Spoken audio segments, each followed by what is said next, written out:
با سلام خدمت بینندگان عزیز. این شهاب سنگ به تازگی پیدا شده در کاشان. چگالیشو میبینید، وزن سنگین.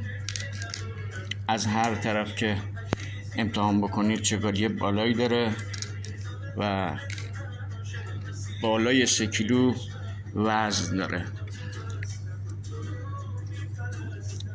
سوختگی ها رو میبینید، قسمت برخورد و قسمت هایی که از زمین به خودش جذب کرده.